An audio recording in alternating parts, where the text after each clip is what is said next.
You're talking today at the conference about participatory democracy. What conclusions can you draw based on what you've heard said during the morning? That we came from a very interesting and very enthusiastic history that has reached a big result with the approval of the Article 11 in the Lisbon Treaty, that now fixed in a treaty that has a sort of constitutional role, this concept of participatory democracy, that with the principle of subsidiarity complete the representative democracy. It is very interesting that this Article 11 came just after the article. What is Article 11? The Article 11 is the article that recognized the principle of participatory democracy and in the Lisbon Treaty. In the Lisbon Treaty, and finally recognized the four levels of this participatory democracy: the horizontal dialogue, the vertical dialogue, the consultation, and finally put the basis for the citizens' initiative that has now been regulated. So four comma that fix in the treaty four levels of civil participation and put an obligation for the institution to enlarge this participation. Now it's fixed in the treaty. Now the question is that have we concluded the history? No, we are at the beginning of a big work, because the most has to be done, because now this space that we have won has to enter into force, and that could be more difficult than what we have won with this Article 11 in the treaty. If you look at the history of participatory democracy at the European level, the turnout levels in the European elections are at a historic low also in the last few years, especially in the older countries. What do you think, what room is there to re-engage basically with the European citizen, because that's what you're talking about? Yeah.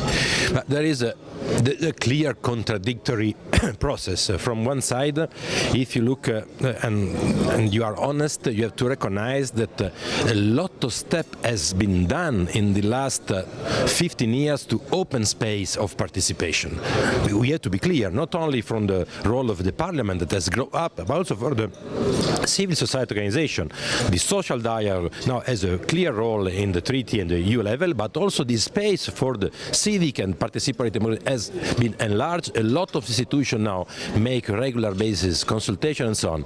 But on the other side, that's not enough, because on the other side, election after election, the number of population participating in election are lower and lower and lower, and above all, the sentiment of the most of the population that EU is so far from us. And this is incredible, because it happens in the moment where the EU value, EU objective, EU role is enlarging the more and more. So, and that's need to be worked at all levels. There is not a responsibility only for institution, but also for civil society, and our committee that defines itself as a bridge between civil society, organized civil society, and the institution is the main role to reopen this work and build another step, because we have won a lot, but it's not clear enough. Yes, in the last 15 years a lot has happened, you said. You have also just presented the compendium. Maybe you could just take a copy. What is this compendium about? Is it a collection of what has been achieved so far in terms of... This compendium is a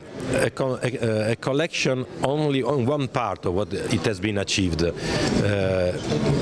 because this compendium wants to collect what we have elaborated, what we have discussed, because sometimes when you restart to discuss, you have the impression to restart from a point zero. We do not start from point zero. A lot of conception, the conception of representativity, what is civil dialogue, what is participative democracy, what are the levels, what are the rules, has been strongly discussed and finally agreed with the long participative democracy. And here you have this history that has been agreed in this space of debate and compromise and finalization of problems. And what is fantastic is that what we defined 10 years ago as vertical and horizontal dialogue now is the comma 1 and comma 2 of the Article 11 in the treaty. So this elaboration has been taken on board of what is happening. But on the other side, there's another part of compendium that is not in this book and that has to be written, that a lot of good practice has been invented in these 10 years.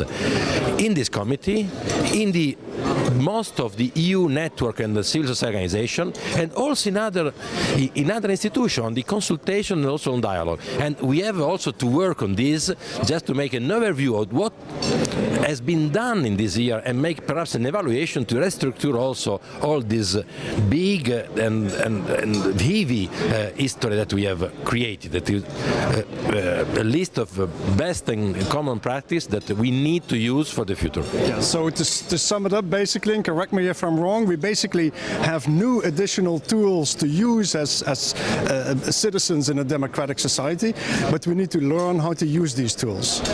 But both, I can say, because from one side we have to learn from our past, because one person and more, one organization that has not clear idea of its past has no future. That's very clear. So we have elaborated a lot of tools, we have a lot of experience to take on board, but we have also to invent other, because all this is not enough for the new challenges that face Europe, and also for the difficulty that we faced as the participation in election, as the distance and the crisis of legitimacy. So it's both. We still have to go back in our archive and take on board all the tools that we invented. Most of them are still useful, but we are also to start from this tool to elaborate new steps and new frontier of our engagement. Okay, thanks very much.